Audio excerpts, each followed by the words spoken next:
Hemos estado viendo en nuestras sesiones los versículos de Isaías 55, 8 y 9, porque mis pensamientos no son vuestros pensamientos, ni vuestros caminos mis caminos, dijo Jehová. Como son más altos los cielos que la tierra, así son mis caminos más altos que vuestros caminos, y mis pensamientos más que vuestros pensamientos.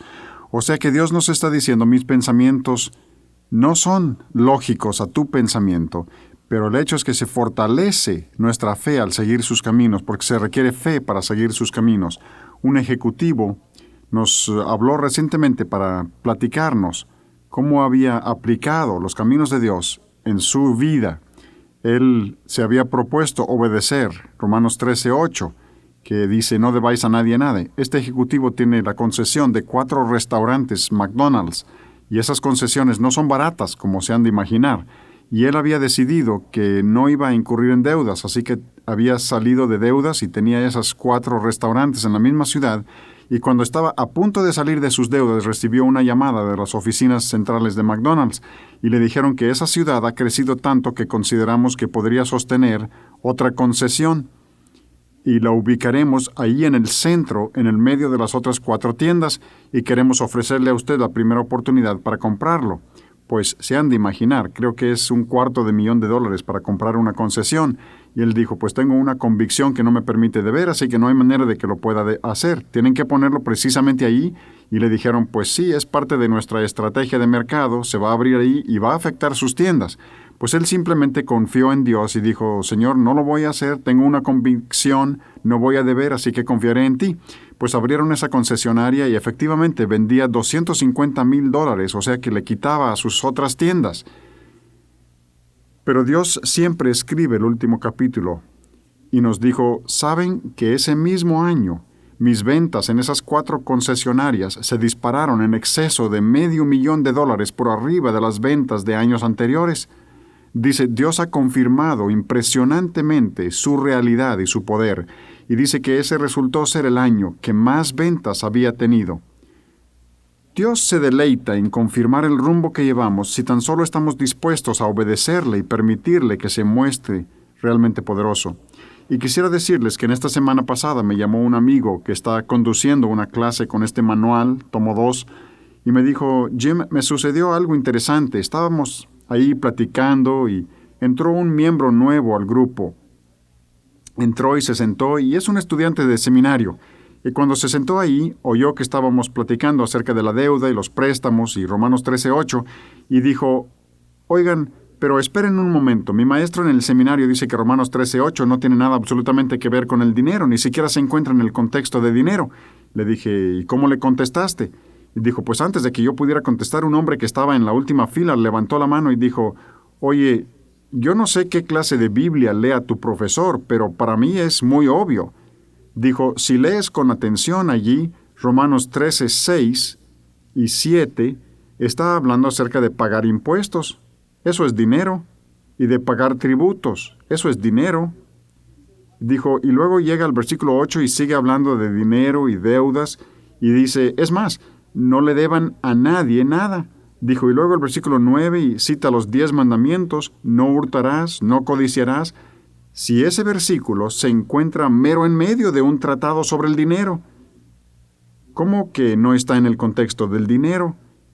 Y le pregunté, ¿y qué dijo el seminarista? Y dice, pues se queda un poco serio, de modo que nadie les diga que Romanos 13:8 no está en el contexto de dinero. Y hablando de dinero, una de las trampas más peligrosas de Satanás para evitar que alcancemos libertad financiera es firmar como aval o prestar dinero a los amigos o a los hermanos en Cristo. Y vamos a ver eso en el capítulo 3, pero antes de empezar, ¿podríamos inclinar el rostro para orar? Padre Celestial, te ofrecemos a ti nuestras alabanzas y, Señor, te alabamos todo el día. Ponemos en ti nuestra confianza. Te damos gracias porque tus caminos son reales, son poderosos, son fieles, porque podemos depender de ellos y seguirlos. Señor, te pido ahora mismo que en el nombre y por la sangre del Señor Jesucristo reprendas y excluyas a Satanás de esta sesión. Padre, te pedimos que tú seas nuestro Maestro y que tu Espíritu Santo nos explique tus caminos. Señor, reconozco que soy un vaso débil, un necio ante la vista tuya, pero tú has dicho que manifestarás tu poder por medio de nuestra debilidad y nuestra ignorancia. Señor, te pedimos, pues, que tú nos enseñes y manifiestes tu poder y nos enseñes tus caminos en relación con firmar. Muéstranos por qué es tan importante para ti que no firmemos como aval ni prestemos a los creyentes. Señor, encomendamos pues a ti este tiempo y te cedemos para tu honra y gloria. En el nombre de Cristo, oramos. Amén. Dios dice que nunca debemos prestar a los hermanos en Cristo ni firmar como aval. Si quisieran ver conmigo aquí en la página 155 y 156, el versículo es: no seas de aquellos que se comprometen, ni de los que salen por fiadores de deudas. Y eso está en Proverbios 22-26. Incluso en Proverbios nos dice Dios más de 6 veces que no lo hagamos, y veremos esos versículos más adelante. Aquí vemos en la página 155 y 156 cómo Nehemías era un gran protector del pueblo de Dios. Él sabía que prestar a los del pueblo de Dios los volvería a colocar bajo esclavitud y acababan de regresar del exilio. Y aquí vienen a verlo, y los que estaban esclavizados por los préstamos de sus hermanos estaban clamando a Nehemías a causa de estos préstamos tan pesados. Y si vemos ahí en la parte inferior izquierda de la página, leemos: entonces hubo gran clamor del pueblo y de sus mujeres. Hemos empeñado nuestras tierras, nuestras viñas y nuestras casas. Hemos tomado prestado dinero para el tributo del rey, y he aquí que nosotros dimos nuestros hijos y nuestras hijas a servidumbre, y no tenemos posibilidad de rescatarlas. Y eso es exactamente lo que nosotros hacemos con nuestros hermanos y hermanas cuando les prestamos dinero y los colocamos en servidumbre para con nosotros. ¿Y qué fue lo que hizo Nehemías? Acá en la página derecha los reprendió, y reprendí a los nobles y a los oficiales, y les dije: ¿exigís interés cada uno a vuestros hermanos? Y convoqué contra ellos una gran asamblea, y dije: no es bueno lo que hacéis. ¿No andaréis en el temor de nuestro Dios? Un día, cuando yo sentía que acababa de regresar de la esclavitud y del exilio financiero y se había salido de deudas, sonó el teléfono en mi oficina y contesté. Era un hombre de negocios cristiano y me dijo: Jim, soy fulano y soy cristiano, y yo sé que tú eres cristiano también, y Jim, quiero abrir una empresa constructora y quería ver si tú me pudieras prestar el dinero o firmar como aval por mí en el banco. Y él daba por hecho que yo debía hacer eso por él, porque yo soy cristiano. Y si te pones a pensar en eso, suena lógico que debemos prestar dinero y debemos prestar a nuestros hermanos en Cristo. Pero de nuevo, los caminos de Dios son precisamente lo contrario de lo que nosotros pensamos. Así que le dije: precisamente por ser cristiano, yo no podría prestarte dinero ni firmar como aval. Le dije: firmar como aval es algo que se prohíbe estrictamente en la Escritura, y le cité los 6 versículos de Proverbios, y se me prohíbe prestarte dinero. Pues él se quedó pasmado, nunca había escuchado eso antes, y me sorprende cuántos de nosotros nunca hemos escuchado eso, nunca lo hemos visto en las Escrituras donde Dios dice que no hagamos eso. Y me asombra la cantidad de ocasiones en que suena el teléfono o vienen a mi oficina y cristianos me piden que firme como aval para empresas financieras. Y le dije a ese hombre: sabes que si tú me estuvieras hablando por teléfono para decirme que tienes hambre y que tienes un verdadero problema, que no tienes para comer, yo te invitaría a venir y me gustaría ayudarte a revisar tus finanzas. Me gustaría ver por qué no tienes para comer y por qué tienes estas necesidades. Hay en tu vida violaciones de los principios de Dios, y después de hacer eso y que yo viera que tuvieras una necesidad genuina, y si Dios me hiciera sentir la libertad para hacerlo, entonces yo te podría dar para esa necesidad. Dios nos dice que demos a nuestros hermanos para sus necesidades, no prestar. ¿Y por qué no debemos firmar como aval? Y eso se aplica a los familiares también. Hablaremos de eso en un momento más. Vamos a pasar a la siguiente página, 157. Y primero vamos a ver esa asombrosa pero precisa definición de interés. La definición de la palabra interés es morder con colmillo como serpiente. Y yo les puedo dar testimonio de que muerde, penetra y arde. Ya han escuchado mi testimonio acerca de eso. ¿Y en qué se parece el interés a la mordedura de serpiente? Eso lo vamos a ver en un momento, pero primero vamos a ver 11 razones por las que Dios dice que nunca debemos prestar a los amigos ni avalar préstamos. Y podrán observar que las primeras 6 tienen que ver con prestar a los amigos y los últimos 5 tienen que ver con firmar como aval. Y esta información me trajo a mí verdadera libertad en mi propia vida y en mis finanzas. Antes yo me sentía culpable cuando venían personas y me pedían que les prestara dinero. Me llamaban hermanos y me pedían que les prestara dinero o que firmara una deuda. Y mi espíritu me decía que no estaba bien, pero mi mente decía, mira, debes hacer eso, tienes obligación, se trata de un hermano. Pero en mi espíritu yo sabía que no estaba bien. Y ahora ya puedo abrir las escrituras y señalar las respuestas.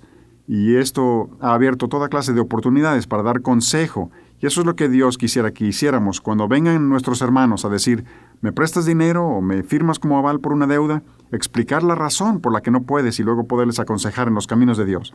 Vamos a ver esto juntos. Cuando las finanzas de los individuos o la economía de una nación se basan en los préstamos, es evidencia del juicio de Dios. Y si se permite que esto continúe, dará como resultado las consecuencias de cada vez mayor inflación, bancarrota y finalmente pérdida de la libertad. Si analizan la historia, antes de que Hitler llegara al poder, había inflación descontrolada, quiebras, y esto preparó el camino para la conquista de esa nación. Y eso es exactamente lo que sucede. La inflación es un juicio de Dios por pedir prestado. Bien, continuemos. ¿Qué se puede decir acerca de prestar a un amigo o firmar como aval por un préstamo? Nuestra inclinación natural nos diría que estamos manifestando verdadera amistad al prestar dinero a un amigo en momentos de necesidad. Sin embargo, lo cierto es exactamente lo contrario. Muchísimas amistades han sido destruidas como resultado de un préstamo bien intencionado. No estoy muy seguro de que como cristianos en la actualidad comprendemos plenamente la implicación de estos principios. Muchos cristianos lo están violando aún dentro de la misma familia, prestando dinero a miembros de la familia que son cristianos. Incluso hubo un hombre que me llamó por teléfono y estábamos hablando de esto y me dijo, Jim, mi padre me prestó dinero. Y dice, yo creía que eso era algo bueno y mi padre pensaba que era algo bueno, pero sabes que me ha puesto bajo una servidumbre tremenda para con mi padre.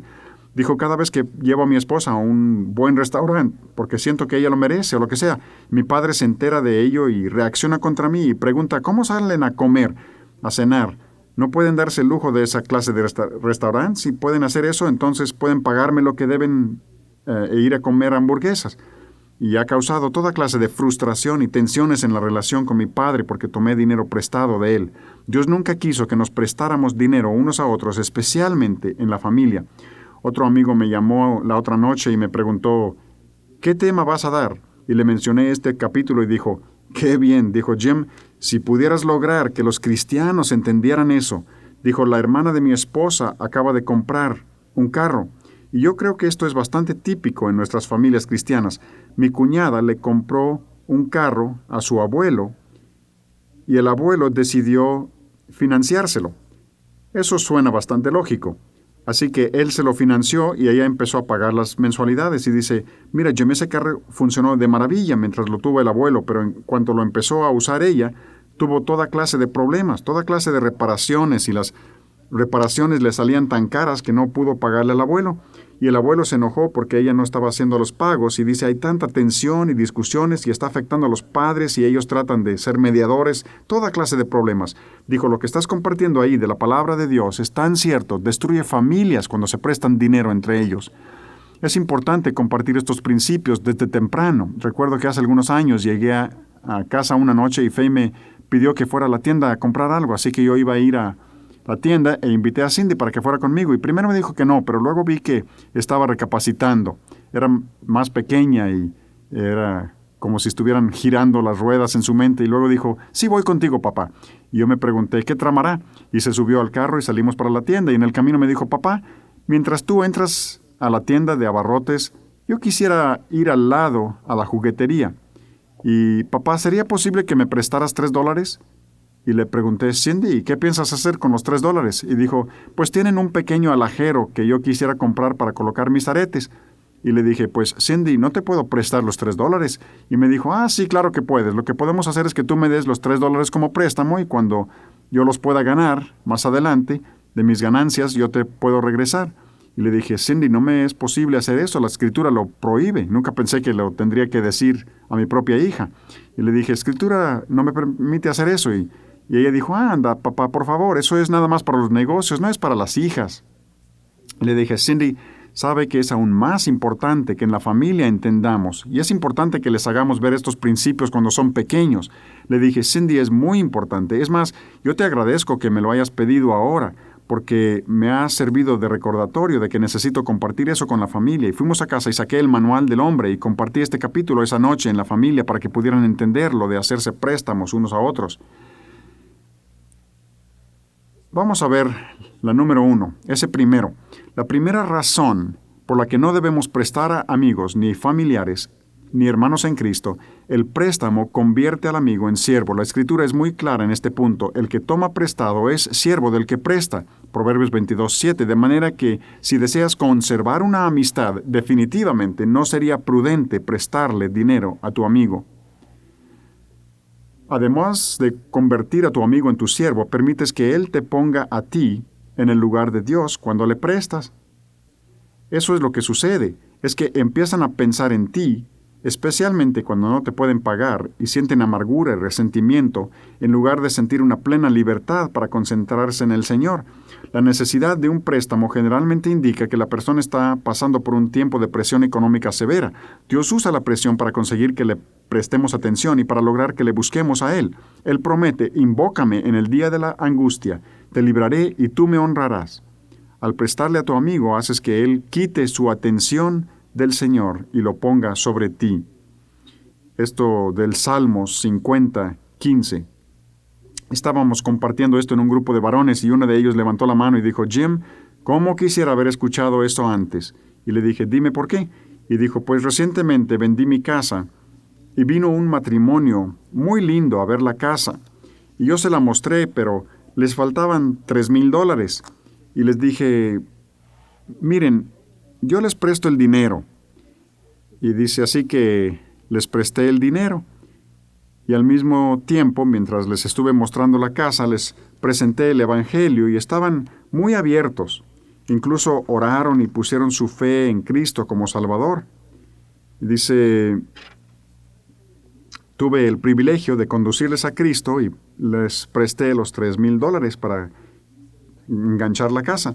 Y traté de darle seguimiento a su decisión y disipularlos y llevarlos a una iglesia, pero dice, Jim, me empezaban a cerrar la puerta y se levantó un muro en esa relación. Ya no me permitían que me acercara a ellos. Cada vez que los veía me decían, mira, te vamos a pagar, estamos teniendo problemas este mes, no podemos pagar este mes. Y dijo, Jim, eso destruyó totalmente mis posibilidades de darle seguimiento a ese matrimonio que tuve el privilegio de conducir a Cristo. Y así sucederá. Pues vamos a ver la segunda razón por la que nunca debemos prestar. Y es que el préstamo bíblico es caritativo, no comercial. Y cuando lean esto después, verán que bíblicamente prestar a los cristianos realmente es dar por amor. No se trata en realidad de préstamo. En Lucas 6 observarán al leerlo que dice, prestad, no esperando de ello nada. Ese no es un versículo que se pueda usar para justificar préstamos. Aunque tomé un café con un señor esta semana y él trata de usar ese versículo para justificar prestar a los cristianos, pero ahí dice, no esperando de ello nada. Eso equivale a regalar. Bueno, la tercera razón por la que no prestamos a los amigos es porque Dios condena invariablemente la usura. Y de nuevo, si leen esto, verán las 6 consecuencias que experimentaremos en nuestra vida si prestamos a los hermanos. Cuando lean esto, verán la severidad con la que Pablo lo condena. Pablo dice que si prestamos a los hermanos en Cristo, debemos ser objeto de disciplina de la iglesia. Así es de serio esto. Y luego la cuarta razón por la que nunca hemos de prestar a los amigos es que el interés muerde a tu amigo como una serpiente. Vamos a leer esa juntos. La palabra bíblica para usura, nashak, no tiene el significado moderno de interés exorbitante. Significa simplemente cobrar interés en la cantidad que sea. Esta también ha sido la principal definición del diccionario, interés que se cobra por el dinero prestado, y pueden ver el diccionario Larousse ilustrado. El significado hebreo de usura es herir con colmillo, como serpiente, oprimir o morder. Las implicaciones de esta definición son tan importantes como trascendentes.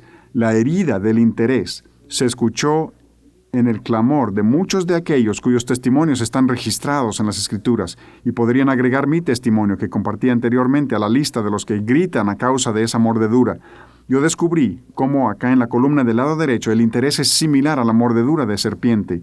¿Qué les parece si por ahorrar tiempo vemos aunque sea esa columna derecha sombreada para ver cómo muerde el interés como serpiente? La primera El que toma prestado generalmente no comprende el costo final del interés.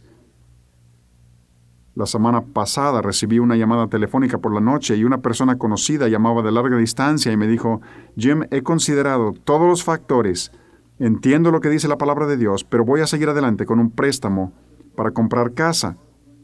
Dijo, tengo $25,000 para el enganche, solo tendría que sacar un préstamo por $75,000 y eso lo podría pagar en abonos en 7 años. Y le pregunté, ¿has considerado el hecho de que la mordedura es que generalmente no comprenden el costo final? Y le dije, es tu decisión. Si vas a seguir adelante, entonces ya lo decidiste. Pero le dije, ¿te das cuenta de que sobre un préstamo de $75,000 a la tasa que me acabas de mencionar probablemente pagues $250,000 por esa casa? Dijo, vaya, no me había puesto a calcular lo que finalmente costaría sumando todos los intereses. Y le hice una sugerencia. Le dije, ¿por qué no piensas en el hecho de que si puedes pagar esa casa en 7 años, quiere decir que podrías pagar $250,000 en 7 años? ¿Por qué no mejor ahorras el dinero?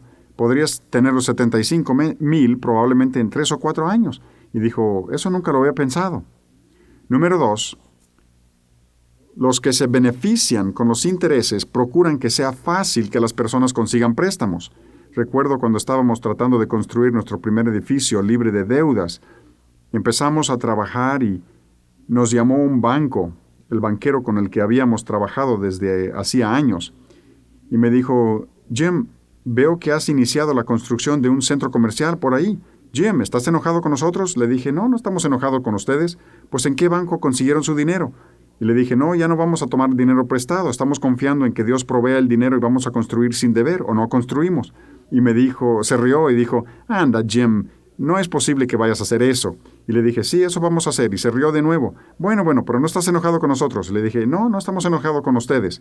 Esa tarde mandaron a un mensajero a nuestras oficinas con toda la papelería para un préstamo hipotecario, listo para que yo firmara por todo el dinero que necesitáramos para la construcción de ese centro comercial. Los que se benefician con los intereses procuran que sea fácil que las personas consigan préstamos. Tomé todo el montón de papeles y se los devolví al mensajero para que se los llevara y dijo, no, nosotros solo entregamos, él me pagó para que los entregara, no los puedo regresar. Así que hubieran visto esos papeles. Yo los llevé a la oficina del vicepresidente y le dije, toma, ponlos en tu escritorio. Yo no los quiero en mi escritorio. Y dijo, yo tampoco los quiero. Y los pasó más adelante y volvieron a llegar a mi escritorio para fines de la semana. Y seguíamos pasándolos de mano en mano. Y saben que resultó interesante tener esos papeles ahí en el escritorio mientras construíamos ese edificio, tener esa prueba ahí. Y cuando terminamos el edificio, llamé al banquero y le pregunté, ¿qué quiere, que regrese estos papeles o los tiro a la basura? Y dijo, no puedo creer que realmente estén haciendo eso. Servimos a un Dios poderoso, un Dios viviente, y seguimos, y si estamos dispuestos a seguir sus caminos, les compartiré más a fondo esa historia. Los intereses, número 3, generalmente conducen a la esclavitud económica antes de que la persona se dé cuenta de lo que está pasando. Es interesante para mí cuando algunas parejas vienen por consejo en cuanto a firmar para finanzas y traen la contabilidad de todos sus gastos y me dicen que tenemos todas estas deudas y pregunto, ¿cómo llegaron hasta aquí? Y me dicen, no sabemos, simplemente empezamos a tomar prestado y cuando nos dimos cuenta ya habíamos incurrido en estas deudas. Número 4 y 5 van juntos. Los intereses compuestos producen ansiedad y temor en la persona que ha tomado prestado. Número 5. Los resultados del interés pueden producir problemas físicos, mentales, emocionales y espirituales alarmantes en la vida de quien toma prestado. Es como que los intereses de mordedura, de serpiente, nos enferman. Y les compartí anteriormente cómo ese interés me enfermó a mí. Y los que hemos sido mordidos por esta serpiente del interés, podemos atestiguar que sí te puede enfermar. A ustedes que hayan tomado prestado y aún no hayan sido mordidos, les diríamos, los que ya hemos sido mordidos, liquiden esas deudas lo más pronto posible si pueden. A veces estamos tan inundados que no podemos salir. Número 6. El interés es como una mordedura de serpiente. La consecuencia final para el que toma prestado es la imposibilidad de pagar el préstamo con intereses elevados y la pérdida de su propiedad. Obviamente, Dios no quiere que prestemos a los amigos ni a los familiares. Ahora vamos a ver por qué Dios no quiere que firmemos como aval. Vamos a pasar a la número 7. Dios prohíbe estrictamente firmar como aval por un préstamo porque firmar como aval es una forma peligrosa de prestar. Si alguien te pide que firmes como aval por un documento, significa que él está pidiendo prestado el dinero a otra persona, pero te está pidiendo a ti que respaldes el préstamo. Cuando tú firmas como aval, estás comprometiendo cualquier bien que tengas como garantía del préstamo. La mayoría de las personas, al firmar, no tienen la idea de que tendrán que hacerse responsables de la deuda. ¿Saben una cosa? Cuando firmamos de garantía, de hecho estamos tomando recursos que Dios ha confiado a nosotros y los estamos prometiendo contra el deseo de esta persona de pagar. He sabido de situaciones en las que simplemente han decidido que no van a pagar porque la otra persona firmó como aval que pague ella. Y además es como decirle al banquero, yo soy más sabio que usted.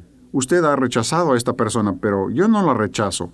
Yo voy a tomar los recursos que Dios me ha confiado y se los entrego en promesa. Por ese motivo, la pérdida del dinero y de los bienes generalmente toma por sorpresa y representa un revés financiero serio para el que firma como aval. Hace varios años estuvimos en un seminario para ejecutivos en los bosques del norte de Michigan y estábamos compartiendo. Y al llegar a este punto se puso en pie un hombre de negocios muy distinguido y dijo, ¿cómo quisiera haber aprendido esto mucho tiempo atrás en mi carrera? Dijo, yo firmé como aval por un cliente, un cristiano, muy fina persona, y nunca me imaginé que yo tuviera que pagar la deuda. 6 años más tarde sonó el teléfono y contesté y era el banquero. Me dijo, usted nos debe $1,000,000. Y le pregunté, ¿de qué? Me dijeron, esa cuenta por la que usted firmó hace 6 años, el deudor no la ha podido pagar. Usted lo debe, vamos a ir por usted.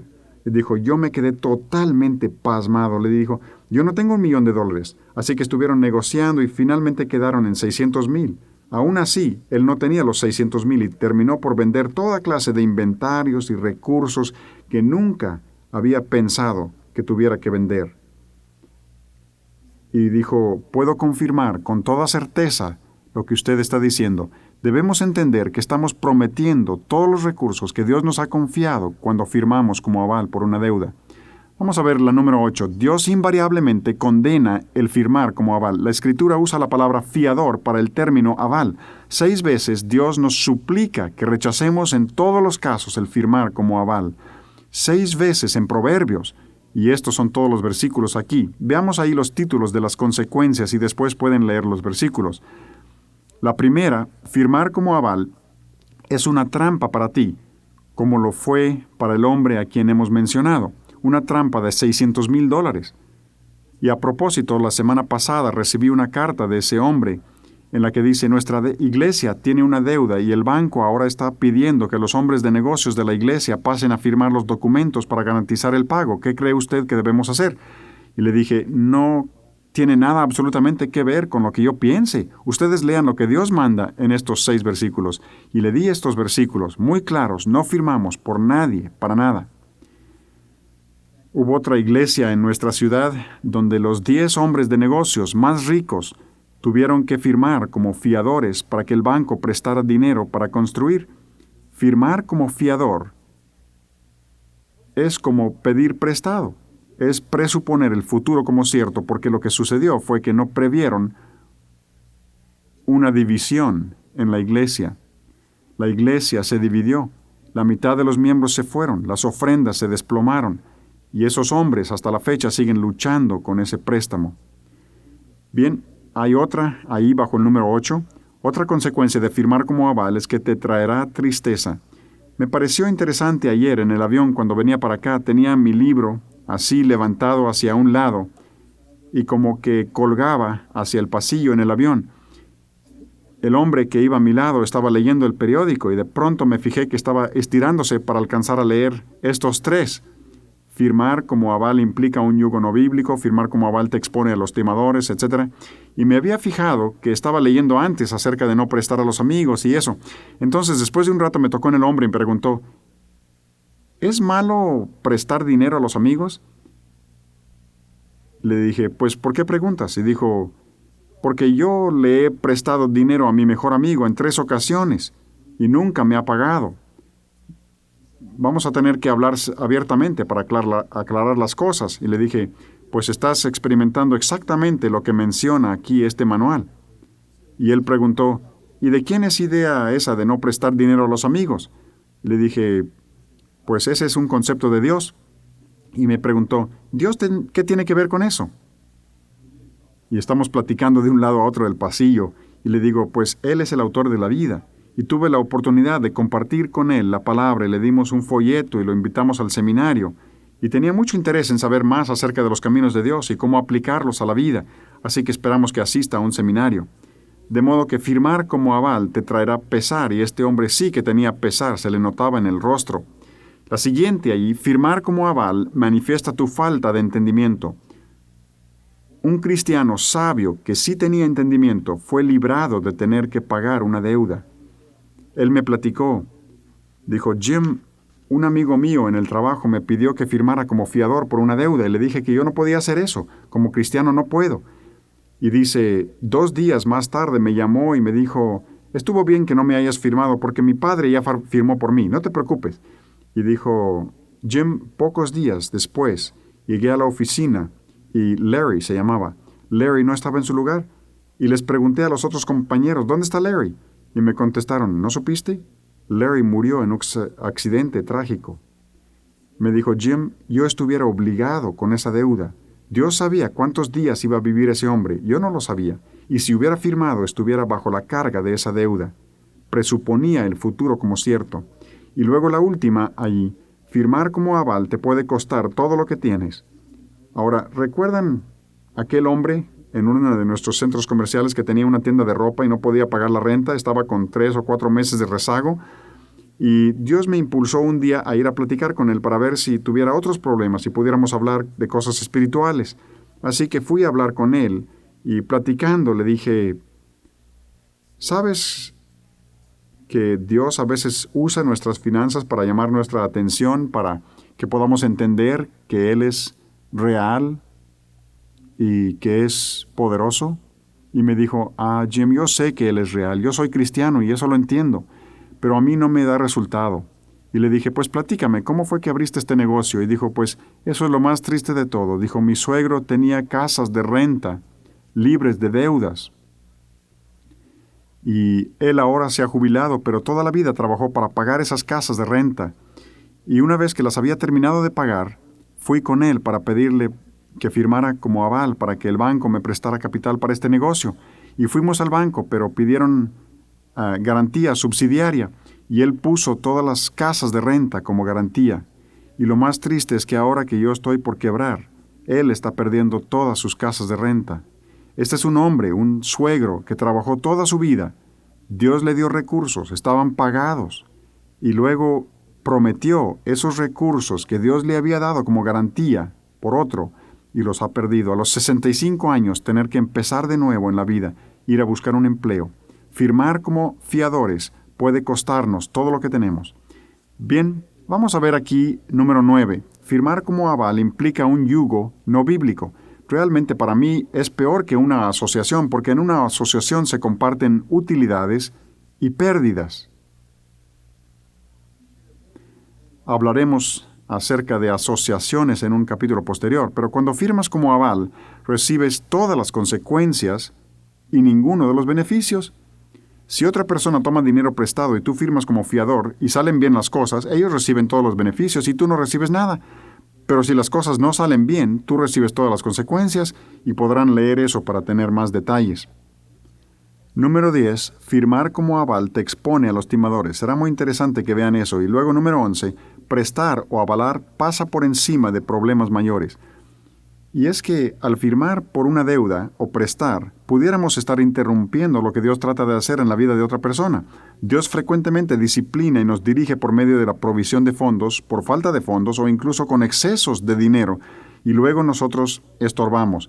Y si observan en el rectángulo sombreado ahí abajo, cuando firmas como fiador por una persona a quien Dios está disciplinando, compartirás el dolor de su disciplina. Ahora dirás, Jim, ¿qué hago si le he prestado dinero a un amigo o si he firmado como aval por una deuda? Pues si pasamos a la siguiente página, Veremos varias cosas aquí en la página 162. Si has firmado como fiador, hay varios pasos aquí que puedes dar y puedes seguir las instrucciones de Proverbios 6, que de ahí vienen. El primero es reconocer que tienes problemas. El segundo es, antes de cada paso, clama a Dios y busca consejo sabio. Número 3, busca librarte. Número 4, toma la iniciativa y suplica. Ve y explica, quiero librarme de esto.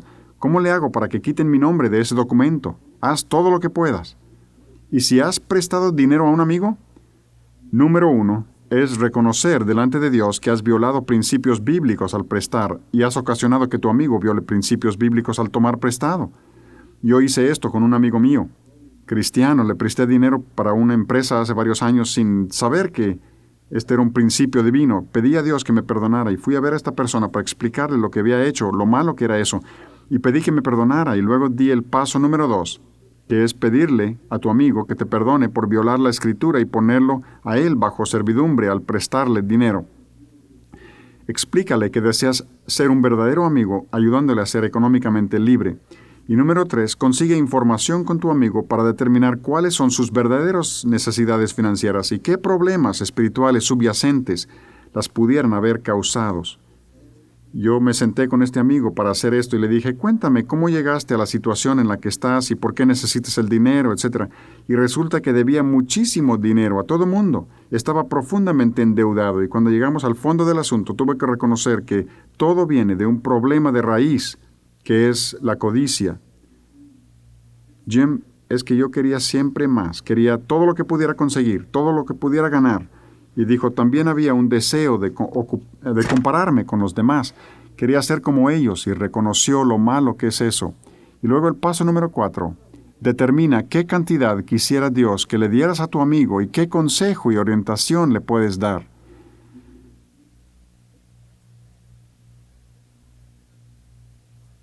Número 5. Considera que pudiera llevar largo tiempo y resolver la servidumbre financiera en la que está tu amigo. Debes explicarle eso a él y que tú pudieras tener que llevar la carga con él hasta que él sea financieramente libre.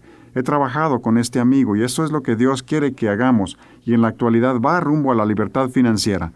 El año pasado tuvo la bendición de reducir en un 50% su hipoteca al bendecir Dios el rumbo que lleva. Así que si tú has prestado dinero a un amigo o has firmado como fiador, aquí hay pasos prácticos que puedes dar. ¿Podríamos inclinar el rostro para orar?